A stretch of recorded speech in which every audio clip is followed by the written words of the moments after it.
You find the perfect community that you want to live in. You signed a rental agreement, you move in, your kids start going to school, and then suddenly you get a letter and it says you have to move because the HOA has banned renting in your community. Why are they doing this? What does it mean? And what are your rights? First, let's start with what an HOA is. It's a homeowners association. When you have developed communities, they will put a restriction into the deeds so that everyone that buys a house is bound by the rules and the covenants of that community. HOAs are a good thing usually. They collect dues and they use this money to improve the community, to keep it safe, hiring security guards, to make sure that there's improvements to infrastructure like plumbing or mailboxes or pools. However, HOAs are not always good and sometimes they overreach and you get crazy rules like having to keep your garage door open at all times, being told that you can't put a fence around your pool unless it's a specific type, or taking your home because you failed to pay HOA dues. So you've done nothing wrong and now you have this letter telling you that you have to move because the HOA has banned rentals in your community. Why would the HOA do that?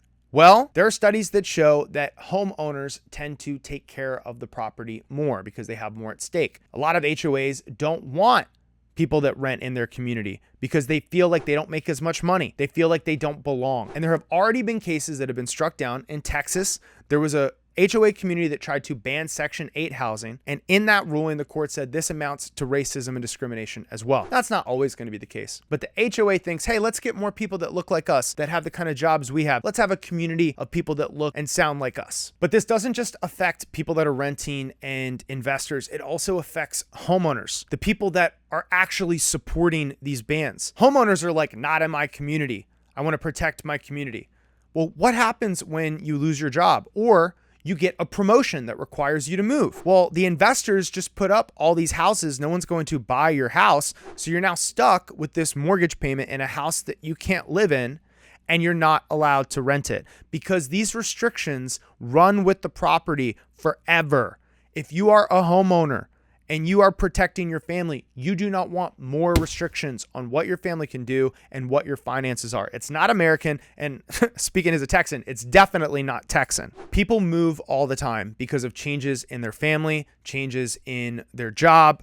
And you want to have that flexibility to be able to move when there's that amazing change, like you have a new kid, or there's that amazing change, like you got a promotion on the job. Do not want to be in a position where you're paying for a house that no one can live in. The problem is these new rules might not just be kicking families out, forcing them to change school districts, but it also might be ruining the community. And I'm going to break that down. First off, does an HOA have the power to kick people out of their homes? The answer is usually actually yes.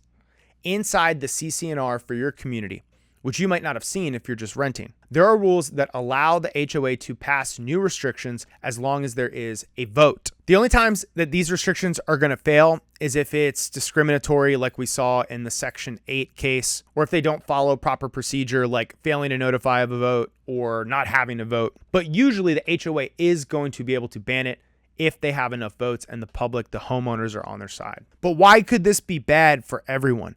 Well, it's bad for you because you have to move. Your kids have to change schools, and that's horrible. But it's also bad for the people that are renting out those homes, the investors, the landlords. Because if a community bans rentals overnight, suddenly you might have 20, 30, 40% of the homes in your community go for sale. Are there enough buyers? My answer is I don't think so. Interest rates have more than doubled over the last few years, and we're seeing massive layoffs, meaning that there's less and less qualified people who can afford to buy these expensive homes with these expensive interest rates. What happens to a community when you suddenly release 20, 30, 40% of the homes and no one is allowed to rent them, so investors can't buy the homes, even though we've seen from different studies that between 30 and 44% of all single-family home purchases last year were by investors, but you've now banned them. Where are these home purchases going to come from? What you're going to see is vacant homes and plummeting property prices. And the HOA that thought they were going to make their community safer has just opened a new can of worms, because with vacant houses, now you're going to have squatters. You're going to have people that move in, actual criminals, not families that just want to rent a good home, but criminals that want to take advantage of the system. There's something called broken window theory. That's when you see broken glass and broken windows as you drive down the street. You're more likely to experience crime in that community because it's a signal to the bad guys that, hey, no one lives here. No one's protecting this. You're going to see landlocked houses that have lost their property value because of these restrictions. So what can you do if you're a renter? You can get the word out.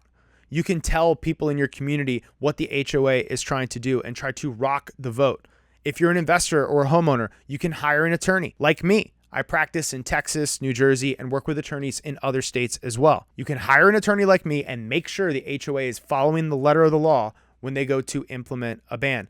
But finally, if none of that works, you might have to sue. You might have to find a real reason that the HOA has messed up that goes beyond the covenants. These could include racism, sexism, ageism, and a whole bunch of other stuff. Guys, that's going to do it for this video. If you have questions, throw it in the comment section. I'll try to answer everyone.